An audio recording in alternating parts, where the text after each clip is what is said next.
When we multiply a हाँ vector, when we multiply a scalar by a vector we get a vector. तो अब momentum क्या है, vector है ना, इसमें कोई हाँ बस। तो आप जरा सुनो मेरी बात को ध्यान से। मोमेंटम जो है ना वो वेक्टर है। सुनना, एक सवाल लगेगा घंटे भर में, लेकिन सुनना वो आगे बहुत आगे पहुंच जाओगे। मोमेंटम एक वेक्टर है, ये बात तो श्योर है, मोमेंटम एक वेक्टर है। और वेक्टर में आप मास्टर हो। वेक्टर, अगर कोई वेक्टर क्वांटिटी जिसकी डायरेक्शन पर्टिकुलर होती है, पर्टिकुलर डायरेक्शन जिसकी रेफरेंस डायरेक्शन होती है, वो हम उसे वैसे ही छोड़ देते हैं। अगर वेक्टर ऑब्लिक है, अगर इसी रेफरेंस डायरेक्शन से वेक्टर जो है वो ऑब्लिक है ना, वेक्टर कैसा है, ऑब्लिक, मतलब पर्टिकुलर डायरेक्शन नहीं है, वो तिरछा है, उस रेफरेंस डायरेक्शन से एंगल बना रहा है, या एक्स डायरेक्शन से एंगल बना रहा है, या वाई डायरेक्शन से एंगल बना रहा है, या कोई रेफरेंस प्लेन है ऑब्लिक, नहीं रेफरेंस प्लेन उससे कोई एंगल बना रहा है। जब भी हमारा वेक्टर ऑब्लिक होता है तो हम लोग क्या करते हैं ज़रा बताओ। मोमेंटम एक वेक्टर है, वेक्टर हमारा ऑब्लिक है तो हम क्या करेंगे, वेक्टर को रिजॉल्व करेंगे। Vector can be resolve into two perpendicular direction. हम वेक्टर को दो परपेंडिकुलर डायरेक्शन में कंपोनेंट फॉर्म में रिजॉल्व करेंगे। ये हमारी फिजिक्स की बेसिक देखो आप। तो यहाँ पर भी वही सवाल है कि आप एक बॉल हमें दिया गया है और बॉल एक दीवार से टकरा रहा है। ध्यान सुनना, एक है बॉल और एक है वॉल, दीवार। तो आपने हमें ये समझाया यार न्यूमेरिकल में कि एक इन्हीं बॉल है जो मूविंग है with a momentum of 15 kilogram metre per second. जिस बॉल की बात कर रहे हैं उसका बॉल का मोमेंटम है 15 किलोग्राम। बॉल का मोमेंटम जो यहाँ लिखा हुआ है वो है 15 kilogram metre per second. 15 kilogram metre per second है ये। इस मोमेंटम से बॉल को यहाँ पर क्या किया गया, स्ट्राइक कराया गया against the wall at N angle of 30 degree, है ना। पहले ये जो हम समझा रहे हैं, अप्रोच कर रहे हैं, ये भी अपनी नोट करते जाना। तो दीवार से टकरा रहा है, ये वॉल है, ये बॉल है, और बॉल ने क्या किया, बॉल ने स्ट्राइक ए वॉल, बॉल ने गेंद ने स्ट्राइक किया ए वॉल, है ना। सुनना बहुत ध्यान से। तो अब क्या करेगा, सबसे पहले ये दीवार जो है एजेड करेगी ए फोर्स, है ना। यानी ये जो वॉल है, दीवार है, ये उसने बॉल पर एक इम्पल्सिव फोर्स लगाएगी। फोर्स भी कौन सा होगा बताओ, इम्पल्सिव फोर्स, है ना। तो आपको मालूम है, आपने इम्पल्स नहीं मोमेंटम थ्योरम पढ़ा था, जिसमें ये बताया जाता है ये आई जो है इम्पल्सिव फोर्स का जो रिजल्ट है वो हम आई से निकालेंगे, इम्पल्स से निकालेंगे। और आई बराबर आपने एफ टी पढ़ा होगा, पढ़ा एफ टी, और एफ टी से नहीं निकाल पाओगे तो आपके पास एक फार्मूला और था, कौन सा फार्मूला था, P F minus P I. ये P F minus P I ये क्या होता है, ये इंजन मोमेंटम। तो अगर कोई आपसे ये पूछ बैठे कि ये इम्पल्सिव फोर्स की डायरेक्शन बताओ, इम्पल्सिव फोर्स की डायरेक्शन क्या होती है, या कोई आपसे ये पूछ ले कि इम्पल्स की डायरेक्शन बताओ, what is the direction of impulse, तो आपका क्या जवाब होगा, डायरेक्शन अपनी इम्पल्स नहीं जो होगा, डायरेक्शन अपनी इम्पल्स नहीं इज सेम। हाँ, डायरेक्शन अपनी इम्पल्स जो है, नहीं हमने पहले मान लो इम्पल्सिव फोर्स की डायरेक्शन पूछ ली, अब आप क्या आओगे, व्हाट इज द डायरेक्शन अपनी इम्पल्सिव फोर्स। तो आप फिजिक्स पढ़ रहे हो, क्या जवाब दोगे बताओ हमें, डायरेक्शन अपनी इम्पल्स, हाँ डायरेक्शन अपनी इम्पल्सिव फोर्स की डायरेक्शन होगी is equal to the direction of change in momentum. हाँ, तो यही उससे होगा। और यहाँ पे स्टार बना लो, डायरेक्शन ऑफ अपनी इम्पल्सिव फोर्स या डायरेक्शन अपनी फोर्स पूछ लिया जाए ऐसे सवालों में, is same as the direction of the change in momentum, direction of the change in momentum. ये बेटा एक नोट करो स्टार लगा के। तो अभी हम प्रॉब्लम को अप्रोच कर रहे हैं, थोड़ा सा टाइम दे रहे हैं, प्रॉब्लम को डिस्कस कर रहे हैं, प्रॉब्लम में शुरू भी नहीं हुई है ना। तो ये है, ये नोट करते जाओ। आप बताओ नहीं, यहाँ पे जब बॉल जब दीवार से टकराएगी तो ये जो दीवार है, वॉल है, ये बॉल पर क्या लगाएगा, फोर्स लगाएगा। और फोर्स का नेचर कैसा होगा, वो फोर्स का नेचर होगा इम्पल्सिव, इम्पल्सिव है ना। इम्पल्सिव फोर्स क्या होते हैं, ऐसे फोर्स जो बहुत स्ट्रॉन्ग होते हैं, पावरफुल होते हैं मैग्नीट्यूड में, लेकिन उनकी जो टाइमिंग है, टाइम ऑफ कॉन्टैक्ट है, वो स्मॉल होता है ना। तो अब देखो, अब प्रश्न की बात पे आते हैं। अब हम ये आदित्य नारायण ने जो प्रश्न पढ़ा उसको सुना जरा। इन्होंने तर्क दिया था कि दीवार है, हमने पल भर में ये दीवार तैयार कर दी, डिस्प्ले कर रहे हैं, सवाल को एनालिसिस करने के लिए कोशिश करते पिक्टोरियल डायग्राम बनाने की। ये हमने दीवार खड़ी कर दी, दीवार चाहे एक लाइन में खड़ी कर दो, चलो हमने ये हटा दो, सब हटा दो, एक लाइन ऐसे सिम्बॉलिक वॉल बना दो। ये चलो दिस इज वॉल, ये दीवार होगी, वॉल होगी, वॉल दीवार। और ये देखो हम बनाने जा रहे हैं, सारे बच्चे देखना, ये बॉल जो है इस तरह से इस पर टकराया, ये दीवार पे ये स्ट्राइक हो गया है ना। ये बॉल था, जहाँ थोड़ा सिंबल हम यहाँ पे ऐसे डॉट डॉट करके ये बॉल का सिंबल बना दे, ये समझाने के मतलब से। With a certain momentum 15 kilogram metre per second. तो ये जहाँ पे बॉल नहीं टकराएगी, इसे क्या बोलेंगे, बताओ, सोचो। पॉइंट ऑफ इंसिडेंस है ना, ये पॉइंट ऑफ इंसिडेंस हो गया। अच्छा, आप लोग 10th लेवल वो पढ़ के आते हो, ऑप्टिक्स पढ़ के आते हो, लाइट है ना, मिरर वगैरह, मिरर, लॉज ऑफ रिफ्लेक्शन है ना, पढ़ के आते हो। हाँ, उससे आप उसी से आप एनालॉजी और एनालॉजी, वहाँ पर मिरर होता है, यहाँ पे दीवार खड़ी होगी, दीवार, ये दीवार है, वॉल।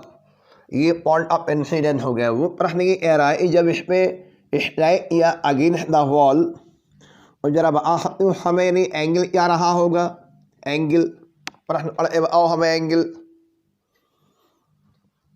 इस एंगल पर स्ट्राइक किया उसने बुद्धि वॉल ने, गेंद ने, बॉल ने वॉल को स्ट्राइक किया 30 डिग्री। ये हाँ, ये देखना बहुत ध्यान से। अगर आपने ये सवाल लगा लिया तो आप सुनो, अपने आप को नहीं बहुत भाग्यशाली मानना। 30 डिग्री, ये जो dot dot dot dot dot ये लाइन, ये हमने क्या बना दी, सोचो, what is the meaning. Normal, हाँ, इसे हम कहते हैं नॉर्मल टू द वॉल। हाँ बस, तो ये हो गया। इसको और थोड़ा ले जाओ इधर, ये बेटा हो गया normal to the wall, normal to the wall. अच्छा, ये एंगल 30 हो गया। ये जो हमने ये ट्रेस बनाया, ये रास्ता बनाया, actually this the indicate the vector, इसको वेक्टर फॉर्म में बना लो। वेक्टर बने, ये मोमेंटम का एरो लगा दो, मोमेंटम, एरो ऑफ मोमेंटम। ये this the momentum before striking. इसको हम क्या नाम दे दे, पी, पी सफिक्स में आई फॉर इनिशियल, ये बना लो। तो अब जब ये पी आई हो गया, इनिशियल मोमेंटम एरो आपके सामने तैयार हो गया है ना। अब इसी तरह से हम लोग जब ये स्ट्राइक होने के बाद रिफ्लेक्ट करेगा, और जब रिफ्लेक्ट करेगा उतने ही एंगल से रिफ्लेक्ट कर रहा है, प्रश्न कह रहा है अब ये रिफ्लेक्टेड बैक हो गया सेम मोमेंटम से। ये लीजिए, तो ये एरो अब इधर लगा लो, ये सेम मोमेंटम से रिफ्लेक्ट बैक हो गया। ये वाला एंगल थीटा सेम है, ये आपका पी एफ हो गया फाइनल मोमेंटम। ये फिगर आप बनाइए और फिर हम आपको इम्पल्स निकाल के दिखाते हैं। एंगल यहाँ थीटा है जो 30 डिग्री है, एंगल ऑफ इंसिडेंस बराबर एंगल ऑफ रिफ्लेक्शन आपने पढ़ा, बस वही हो गया। तो ये न्यूमेरिकल मैंने पहला पिक्टोरियल डायग्राम तैयार कर दिया हमने। एरो सेम रखना, एरो की लंबाई सेम इसलिए रखना क्योंकि दोनों प्रश्न में ये एरो दोनों मोमेंटम का जो न्यूमेरिकल वैल्यू है वो सेम है। तो इस बात को ध्यान में रखना कि हम जो है कोशिश करेंगे कि दोनों एरो की लंबाई या लेंथ इन्हें सेम रखेंगे। अब इसको हटा दे रहे अभी, ये लो। ये फिगर आप बनाइए। तो ये जो एरो है ये वेक्टर अलजेब्रा यानी ये वेक्टर है दैट रिप्रेजेंट द फाइनल यानी momentum, direction of final momentum. This represent the direction of the initial momentum. ये बड़ा बड़ा ये यहाँ पे P for momentum, I for initial, ये P for momentum, I for F for final. तो अभी पहला डायग्राम ये बनाओ, फिर आगे आने शुरू करते हैं। बना लिया?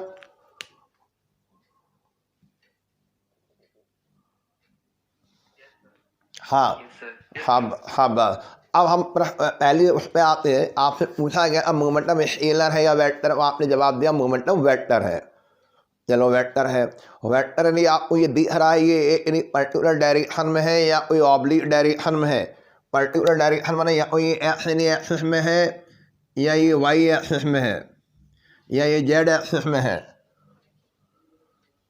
या यानी या उस हॉरिजॉन्टल, हाँ ऑब्लिक है ना ये, हाँ ना ये हॉरिजॉन्टल है ना ये vertical. It make the certain angle with the horizontal. या अब नॉर्मल बनाया है, नॉर्मल ये नॉर्मल जो बना हुआ है ये एक इमेजिनरी लाइन है जो दीवार के परपेंडिकुलर हमने बना दी और नॉर्मल से उस सर्टेन एंगल बना चल रहा है। तो आप इसे यानी ना वो हॉरिजॉन्टल बोलेंगे ना वर्टिकल बोलेंगे, ये है ऑब्लिक।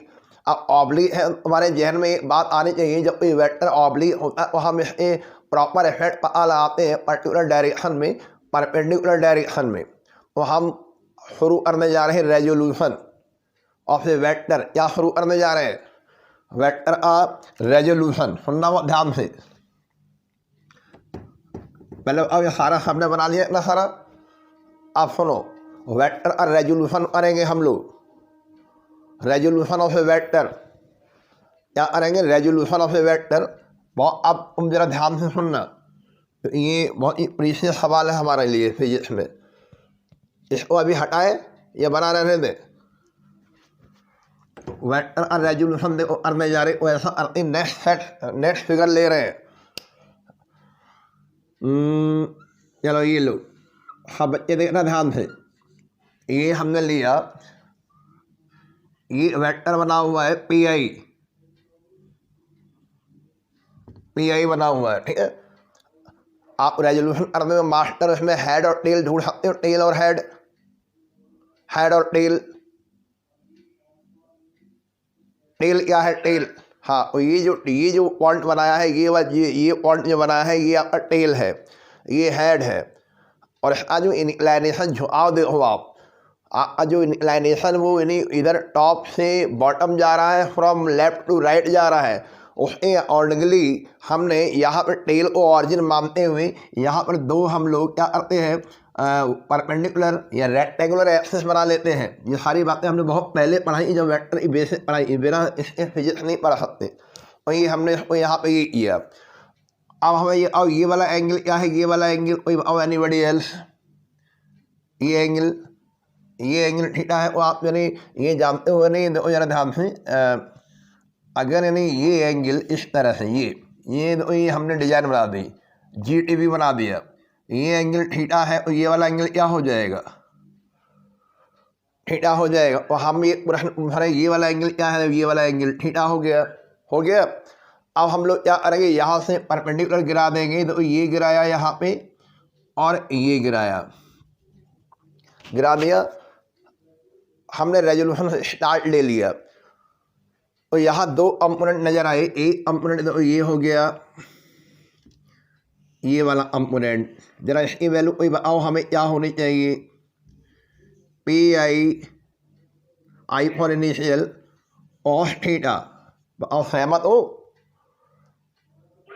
और ये वाला बोलो, ये वाला PI sine theta. Very good. तो ये वाला कंपोनेंट है, ये हॉरिजॉन्टल कंपोनेंट है। हॉरिजॉन्टल आपको फ्रेम, ये आपको कोऑर्डिनेट फ्रेम पता है, ये एक्स होता है, ये एक्स डैश होता है, ये वाई होता है, ये वाई डैश होता है। तो अभी आप ये जो कंपोनेंट हमने तैयार किया आपके सामने PI यानी कॉस थीटा, और ये एक्स डायरेक्शन में है या माइनस एक्स डायरेक्शन में? ये वाला पॉजिटिव एक्स डायरेक्शन में है, पॉजिटिव, हाँ, तो ये पॉजिटिव एक्स डायरेक्शन में है, शाबाश। और जब ये पॉजिटिव एक्स डायरेक्शन में है तो जब आप ये न्यूमेरिकल सॉल्व करोगे ना तो इसमें आपको ये बताना पड़ेगा पॉजिटिव एक्स डायरेक्शन में जो मोमेंटम है वो प्लस में आ जाएगा, तो ये मोमेंटम वाली कहानी चालू है तो ये प्लस में आ जाएगा ये। अच्छा, और ये वाला तो ये क्या है, हाँ, ये वर्टिकल डायरेक्शन आ है, इसका साइन कन्वेंशन हम अलग ले लेंगे। अच्छा, एक तो फिगर ये बना लो, बनाओ जरा सारे बच्चे, बिफोर स्ट्राइकिंग, ये सेकंड फिगर बनाओ, बिफोर स्ट्राइक। तो ये बिफोर स्ट्राइक में हमने मोमेंटम का रेजोल्यूशन कर लिया, take the resolution of the momentum of the ball before striking. ये फिगर नंबर 2 बना लो। अब हम आपके फाइनल यानी जो पी एफ बना हुआ इसका मोमेंटम में रेजोल्यूशन करा के दिखाएंगे आपको। पहले ये बना लो, बना लिया होगा,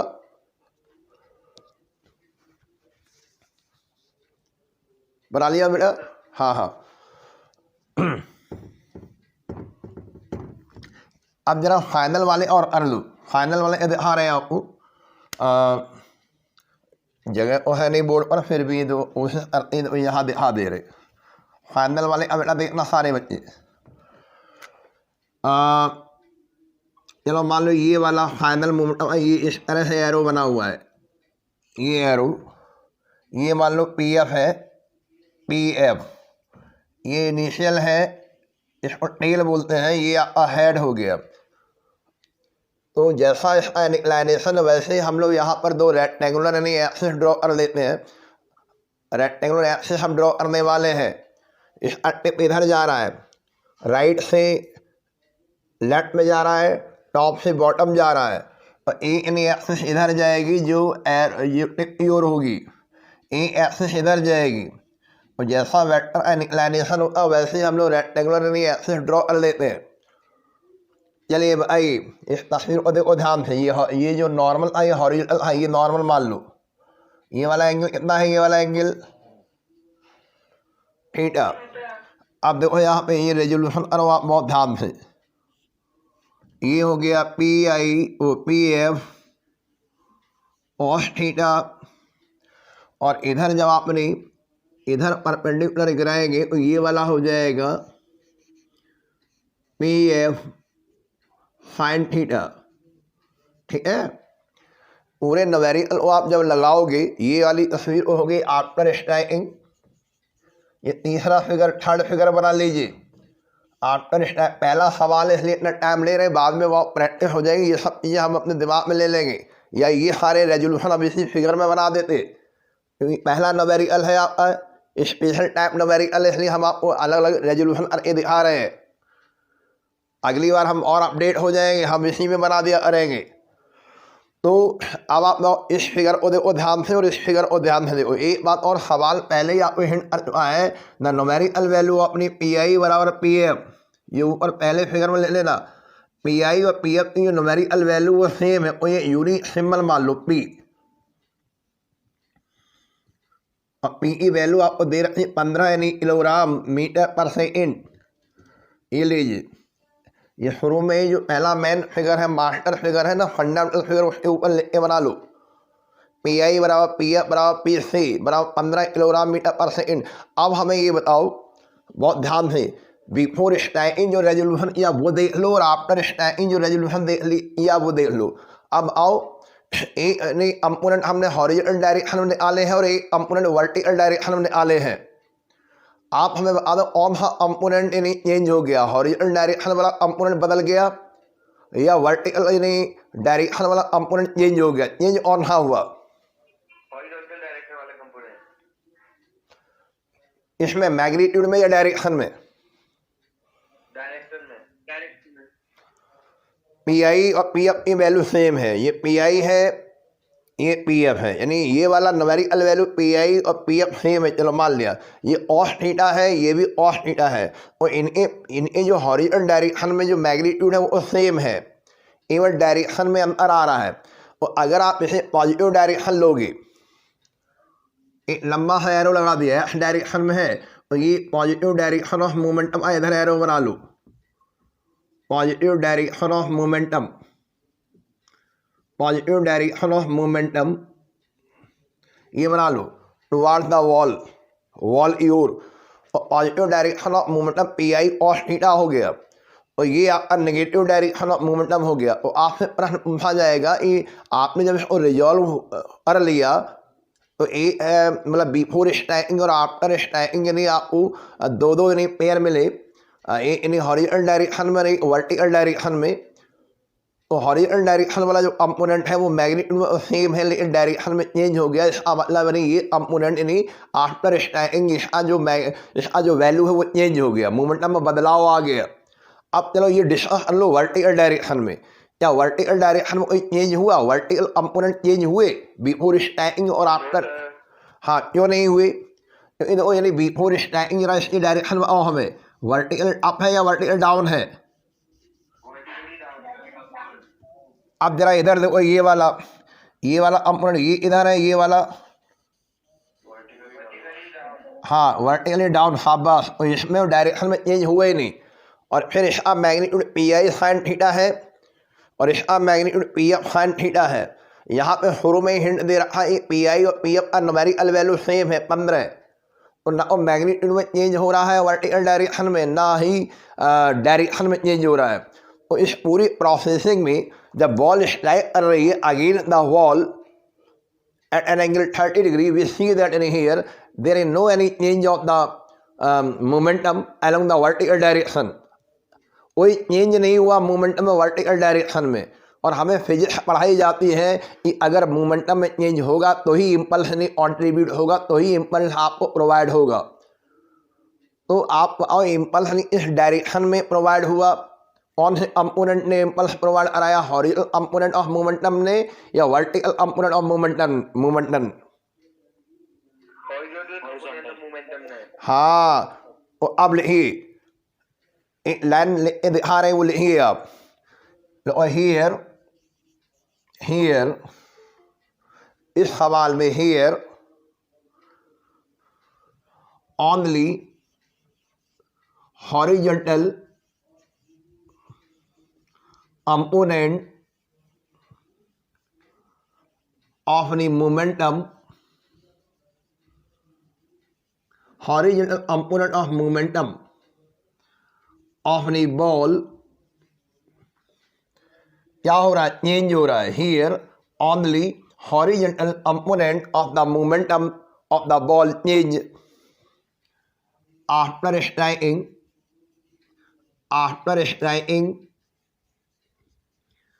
against the wall. Here only horizontal component of the momentum of the ball changes after striking. So और इसीलिए so they will contribute, और इसीलिए ये कंपोनेंट जो है they will contribute to the impulse, यही इम्पल्स प्रोवाइड कराएंगे। They will contribute to the impulse, और यही इम्पल्स को हमें देंगे, है ना। तो बताओ इस पूरी प्रोसेस में ऐसा कौन सा कंपोनेंट जो इम्पल्स नहीं देगा? जो इम्पल्स नहीं देते उन्हें हम क्या बोला करेंगे? बताओ, जो कंपोनेंट ने इम्पल्स नहीं प्रोवाइड करा रहा उसे क्या बोलेंगे? आइडियली आइडियल कंपोनेंट, या उन्हें बोला करेंगे सुपर फ्लूअस, SUPERFLOUS, सुपर फ्लूअस कंपोनेंट। ऐसे कंपोनेंट जो इस दुनिया में व्यर्थ में आ गए। आपका नाम स्टूडेंट है, आपका काम है पढ़ाई करना, सिर्फ पढ़ाई करना, और आप पढ़ाई ना करें बाकी सारे काम करो तो हमारे लिए आइडियल हो जाओगे। तो ये आइडियल कंपोनेंट हो गए। कौन से? वर्टिकल वाले, जो कंट्रीब्यूट नहीं कर रहे हैं। नोट करते जाना है, फिजिक्स न्यूमेरिकल लगाना है, बहाना है, फिजिक्स को और अंदर ले जाना है। तो ये इस पूरी प्रोसेसिंग में, रिफ्लेक्शन प्रोसेसिंग में, जिसको हम मिरर से एक कंपेयर कर रहे हैं 11वीं क्लास का मिरर ये हो गया, रे ऑफ लाइट ये हो गई, incident ray of light, reflected ray of light, angle of incident, angle of reflection, analogy और 10 की लाइट से, और यहाँ आयना में। तो हमने ये आइडियल कंपोनेंट भी ढूंढ लिए। चलो तो अब हमें सीधे सीधे इम्पल्सनिंग मोमेंटम थ्योरम पर ले जाएगी। आपकी इम्पल्सनिंग मोमेंटम थ्योरम क्या कहलाती है? लो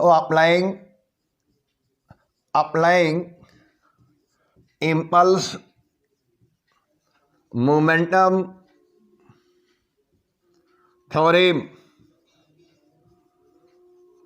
बाकी सब फिगर में एनालिसिस कर लेना हम लोग। अप्लाइंग इम्पल्सनिंग मोमेंटम थ्योरम शुरू करते हैं हम लोग। इम्पल्सनिंग मोमेंटम थ्योरम लगा रहे हैं, शुरू करें। लो इम्पल्सनिंग I equal to change in momentum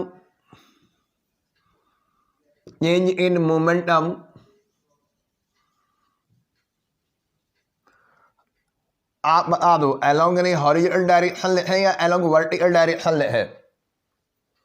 along horizontal direction। हाँ, चेंज इन मोमेंटम निकाला गया एलोंग यानी हॉरिजॉन्टल, एलोंग हॉरिजॉन्टल यानी आई बराबर हो जाएगा, पहले से बंद करो डब्बे में ताकि एग्जामिनर देख ले आपने क्या किया। Impulse I equal to change in momentum along यानी हॉरिजॉन्टल। अब बताओ फाइनल वाला पहले लिखें या इनिशियल पहले लिखें? Final momentum along the horizontal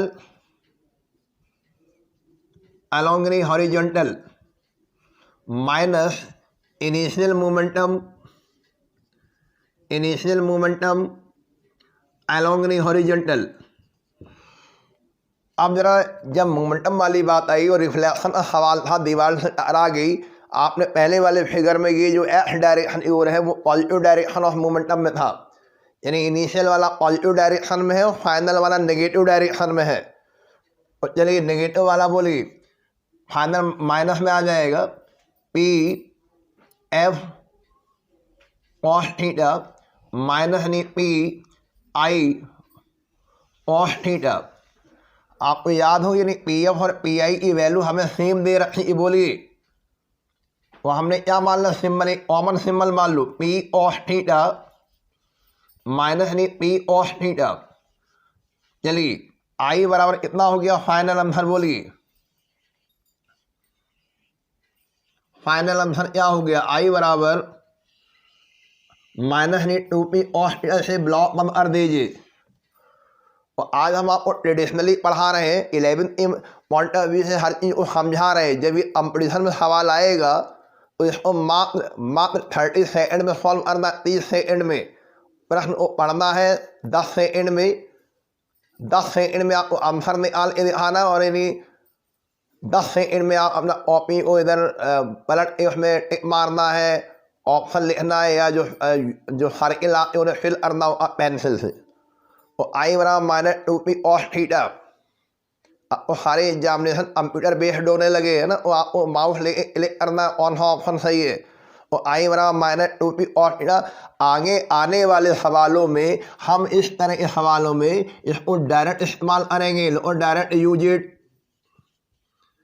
for any competition के मामले में ये सवाल अब मेरे लिए फार्मूला बन गया रिफ्लेक्शन फिनोमेना वाले। बॉल को दीवार से टकरा दिया, बॉल को फर्श से टकरा दिया ऑब्लिकली, तो इम्पल्स कितना प्रोवाइड होगा। तो अब आओ फाइनल आपका फार्मूला निकल आ गया, वो याद रहेगा जिंदगी भर के लिए कि नहीं? आओ क्या है फाइनल फार्मूला, बोलिए। ये पूरा बोर्ड हमने वाइट कर दिया। अब हमें फाइनल फार्मूले की ओर डिस्कस करो। आई बराबर क्या आया? आई बराबर बोलिए माइनस 2p कॉस थीटा। हाँ, अभी अभी ऐसा होता है सवालों में ये मोमेंटम सीधे सीधे नहीं दिया होता, और मोमेंटम सीधे सीधे नहीं दिया और मोमेंटम अब फार्मूला याद है मास इंटू वेलोसिटी। और हम लिखते हैं आई बराबर minus 2 mass into velocity cos theta, इस तरह लिख लेते हैं हम लोग। तो ये दोनों एक साथ बंद कर दो डब्बे में। आई बराबर माइनस 2p कॉस थीटा और फिर लिखेंगे आई बराबर minus 2 m into V cos theta. ठीक है, नोट कर लो। ये माइनस साइन के बारे में चलो हमें और आना चाहेगा। माइनस साइन क्या आ रहा है यहाँ पे, इम्पल्स की डायरेक्शन इधर होनी चाहिए। दीवार जो दीवार ने मतलब आपकी जो वॉल थी, दीवार वॉल ने जो गेंद पर इम्पल्स लगाया उसकी डायरेक्शन यानी क्या है बता दो। अगर हम ये बात करें यहाँ पे देखो जरे, ये दीवार है वॉल और ये नॉर्मल है, ये इधर जाएंगे तो ये हो गया towards the wall, towards the wall, और इधर जाएंगे तो ये हो जाएगा away from the wall, away from wall. तो जब इस सवाल में आपको डायरेक्शन पूछा जाए, इम्पल्स जो इस दीवार ने, ये जो वॉल है, इस वॉल ने ये जो बॉल आ रही है, यहाँ पे कोई बॉल थी, गेंद टकराया, ये बॉल, तो दीवार ने वॉल ने गेंद पर बॉल पर एक इम्पल्स एग्जर्ट किया, फोर्स लगाया। माइनस साइन हमें सिखा रहा है कि दिस यानी इम्पल्स नहीं या फोर्स, डायरेक्शन ऑफ नी इम्पल्स या डायरेक्शन ऑफ फोर्स नहीं will be along the normal to the wall, will be along normal to the wall होगा, normal to the wall, direction बहुत अच्छी तरह मास्टर बनो, और will be along normal to the wall. अब प्रश्न अगला, टुवार्ड द वॉल या अवे फ्रॉम द वॉल, ये आप बता दो। हाँ, तो ये जो हम समझा रहे हैं ये तुम्हें, हाँ ये तुम्हारे लिए है। और पहले हम इसका न्यूमेरिकल वैल्यू कैलकुलेट कर लें, फिर इसके बाद डायरेक्शन के बारे में चर्चा कर देंगे। और देखो जरा सारे बच्चे ध्यान से, माइनस है ये हो गया 2, ये हो गया, पी की वैल्यू 15 है, और cos 30 की वैल्यू कोई जानता है, √3/2, और 2 से 2 कैंसिल हो जाएगा, ये हो जाएगा -15√3, 15√3, और यूनिट में आदो क्या हो जाएगा, किलोग्राम मीटर पर सेकेंड। ये लीजिए, जब जरूरत पड़े और न्यूटन को सेकेंड ले लेना। √3 का वैल्यू क्या होता है, 1.732, तो बेटा यानी ये किलोग्राम मीटर पर सेकेंड में आ जाएगा। -15 × 1.732, ये नोट कर लीजिए फटाफट। एक हम सवाल लगवा रहे हैं आज, ध्यान देना, और एक अभी हम आपसे लगवा लेंगे, तो आज नहीं रखना है।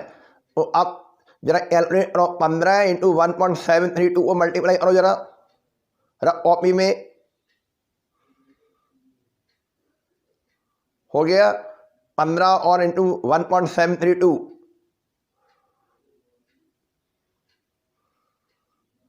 कितना आया, कॉपी में करो जरा मल्टीप्लाई। -25.980। हाँ नोट, हाँ वाह वेरी गुड, इन्हें आप लोग पढ़ रहे हैं, अच्छा लगा। -25.98 यानी न्यूटन सेकेंड या किलोग्राम मीटर पर सेकेंड, ये ले लो, है ना। अब हम आपको इसमें बोनस दे रहे हैं, जो सबसे बड़ा महत्वपूर्ण, बच्चे जवाब दे नहीं पाते। Negative sign, here negative sign, here negative sign, हाँ ये माय बंद कर दो, इसी माय यानी ये बच्चे रो रहे गा रहे। Here negative sign indicate the direction of impulse, ये नेगेटिव साइन हमें डायरेक्शन ऑफ इम्पल्स दे रहा है, ब्रैकेट में लो और यानी इम्पल्सिव फोर्स, जो इम्पल्सिव फोर्स की डायरेक्शन होगी वही इम्पल्स की डायरेक्शन होगी। Here negative sign indicate the direction of impulse और इम्पल्सिव फोर्स, ये नेगेटिव साइन हमें इम्पल्स या इम्पल्सिव फोर्स की डायरेक्शन की ओर इशारा कर रहा है। अब आप लाइन छोड़ो और अब आप बताओ, ये जो हमने फिगर बनाया उससे समझ में आया होगा, और नई लाइन से डायरेक्शन ऑफ नी फोर्स, अब हम डायरेक्शन में आ रहे हैं, डायरेक्शन ऑफ नी फोर्स और डायरेक्शन, देखो डायरेक्शन ऑफ नी फोर्स मतलब फोर्स माने impulsive force, exerted exerted by the, या सीधे से एग्जर्टेड जो लग रहा है ऑन द बॉल, BALL वाला बॉल, मैंने गेंद पर, on the ball, exerted by the, या फॉन्ट में एग्जर्टेड बोल ही दिया, due to the wall, WALL, direction of the force exerted on the ball due to the wall would be along normal to the wall,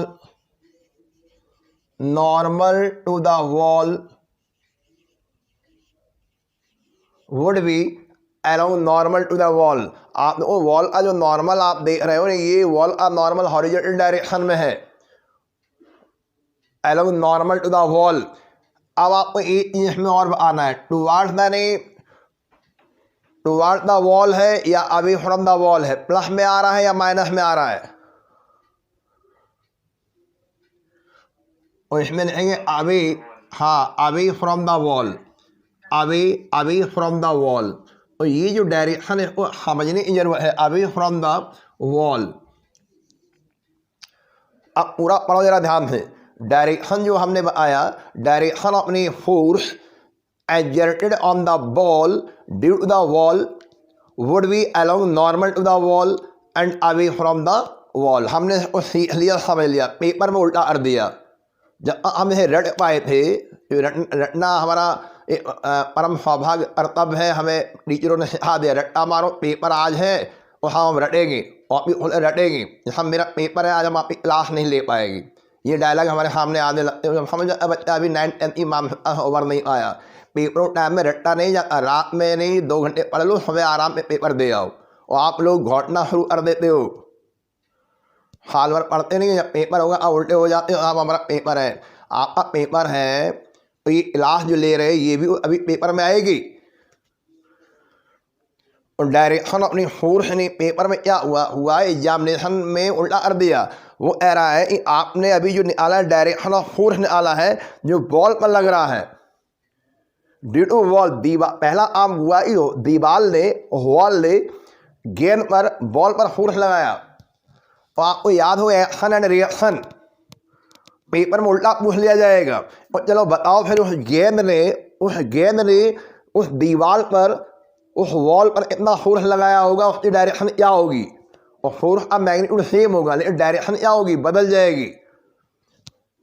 इसको थोड़ा ये ले लिया सब बच्चों ने, और नीचे वाली लाइन डायरेक्शन के बारे में। अच्छा अब जरा देखो, हमने बदला, लैंग्वेज बदला, अब बताना हमें direction of the force exerted on the wall, WALL, wall, due to the ball। चलिए बताइए, अब बताओ direction, would be along normal to the wall, ठीक है, ये वाली बात कॉमन है, नॉर्मल होगी। एंड, अब बताओ एंड,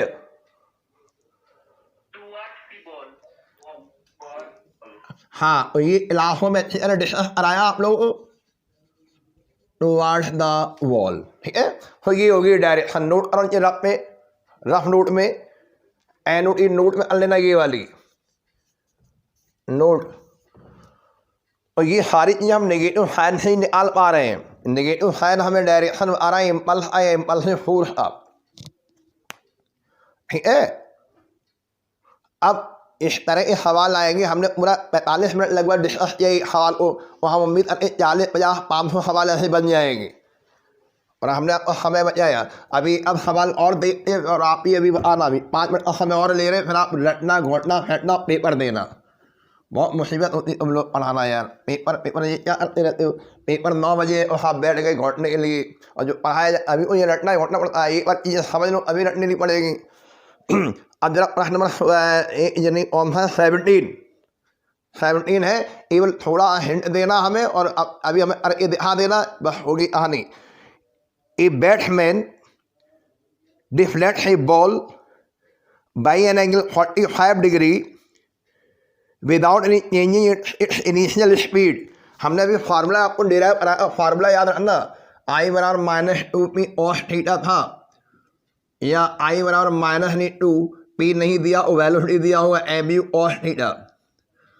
अब ये जहन में आने लगा, a batsman deflect a ball by an angle of 45 degree without any changing its initial speed which is equal to 54 kilometre per hour. यानी आपको यू लिखा हुआ है, यू कितना और गिवन सारे और गिवन यू बराबर 54 किलोमीटर पर आवर। इसको लो 54 मल्टीप्लाई बाई 5/18 कितना हो गया बेटा ये यू 15 मीटर पर सेकेंड। ये लीजिए यू आपको मिल गया। आप लोग हमें ये बताओ ये 45 डिग्री क्या है?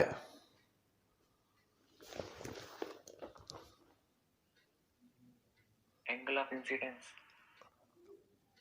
और हो जो अभी इसने बताया, नाम बताओ जरा, अभी बोला वेरी गुड। मयंक। हाँ, और कोई आना चाहे?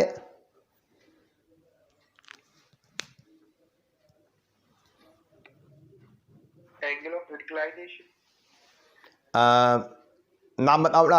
हमें ये इस सवाल में थीटा निकालना है। जैसे ये लिखा है थीटा, ये थीटा है या कुछ और है? या पिछले वाले सवाल से आप एनालॉजी करो, रिजेंबल करो। पिछला सवाल लगा दिया और अब लगा दिया। पिछले सवाल की लैंग्वेज पढ़ो और इस सवाल की लैंग्वेज पढ़ो। या लैंग्वेज सेम है या लैंग्वेज ट्विस्ट कर दी हमारे ऑथर ने, आपको घुमा दिया। एंगल ऑफ डिफ्लेक्शन है सर। हाँ, ये एंगल ऑफ डिफ्लेक्शन है। और फिर आपने 10वीं क्लास में ऑप्टिक्स पढ़ी, उसमें डिफ्लेक्शन एंगल दे रखा है, उसको आधा करो आधा, तब आप एंगल ऑफ इंसिडेंस बना पाओगे। अपना एनालिसिस डायग्राम बना लेना। ये बल्ला बना लो। ये हमारा बैट हो गया और ये आपका नॉर्मल हो गया। ये आपकी गेंद आई, गेंद ऐसे आई और ये ऐसे आके ऐसे डिफ्लेक्ट हो गई विदाउट चेंजिंग। डिफ्लेक्शन एंगल पूरा एंगल दे रखा है और हमने पूछा थीटा क्या है। थीटा बोलिए कितना हो जाएगा? 45/2, क्योंकि डिफ्लेक्शन एंगल था। और एंगल ऑफ इंसिडेंस निकालो इसी में से। तो यहाँ हमारा प्रश्न का जवाब दो, एंगल ऑफ इंसिडेंस कितना बन जाएगा? एंगल ऑफ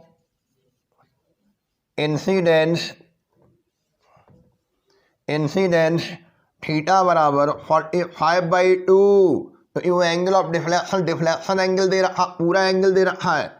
और एंगल ऑफ इंसिडेंस कितना हो गया? 22.5 डिग्री। ठीक है, नोट कर लो यू और ये। और इसलिए अरे ये जो समझने के लिए अच्छी तरह से बैठना होगा, क्लासरूम में मन लगा के बैठना होगा। हाय तौबा नहीं करनी, भागा भाग की ज़िंदगी में सत्यानाश कर दिया। पेपरों ने बर्बाद कर दिया, स्कूल ने बर्बाद कर दिया। स्कूल पेपर जब कोई अच्छा टीचर पढ़ाना चाहता, आप पढ़ना ही नहीं चाहते। चलो यहाँ लिखो जरा, बॉल का मास कितना है? आई बराबर -2। बाकी सारा आप जगह छोड़ देना फिर कॉपी में। वही पहला फिगर ये आपने उसको रिजॉल्व कर लेना जैसे समझाया पहला, और अपनी जगह छोड़ सीधे फार्मूले पे आ रहे हैं। -2 एम का मास, बॉल का मास कितना है? देखो सवाल में पढ़ना, mass of the ball 0.15 kg। Very good. लो जरा 0.15 kg, 0.15 kg। इनिशियल वैल्यू क्या है जो बिना चेंज के हुई? 54 और 15 और इंटू कॉस नहीं 22.5। आपके पास किताब होगी, लॉग टेबल होगी। कॉस की लॉग टेबल में 22 डिग्री पे देखिए, 22 डिग्री पर देखिए। और 0.5 natural tangent, natural cosine, natural sine. और देखो नेचुरल कोसाइन में 22 डिग्री 22 डिग्री और 0.5 22.5 पे जरा चेक करो कितना आ रहा है? 1 2 3 4 5 0.9245 या 3, हाँ 0.9239 0.9239। हाँ बस 15 ये 15 2 30। हाँ तो ये हो गया -30 इंटू यानी 0.15 इंटू 0.9239। जैसे कैलकुलेट कर लेंगे आप लोग, तो कैलकुलेट करके यही दिखा देना, यही हमारा आंसर है। तो आज इतना ही रखो, कल और डिस्कस करेंगे। ठीक है, कल करेंगे लास्ट न्यूमेरिकल डिस्कस, फिर आपको थ्योरी पढ़ाएंगे। और ये न्यूमेरिकल के लिए हम आपको जब भी मौका मिलेगा हम आपको यूज करते रहेंगे, वीडियो लेक्चर रिकॉर्ड करके डालते रहेंगे। क्योंकि वो आने बहुत अंत है, इसका कोई एंड नहीं है। तो अब हम कल आपको नंबर कॉल लगाएंगे 18, 19, 20 ये एलिवेटर और लिफ्ट इस कॉन्सेप्ट में आएगी और परसों से नए यूनिट उठाना शुरू करेंगे। और ये हम धीरे धीरे यानी आधा घंटे लेक्चर अपलोड कर दिया करेंगे पर डे, ठीक है। पर डे आधा घंटे 2-3 यानी लेक्चर नंबरिकल लगा के अपलोड कर दिया करेंगे, उनको देखना है। कल नंबरिकल हम लाइव क्लास लेंगे और परसों से नेक्स्ट यूनिट शुरू करेंगे। आज यानी ये कैलकुलेशन करके हमें होमवर्क में दिखा देना, ठीक है। Thank you madam. Thank you, sir. Thank you, sir. Thank you, sir. Thank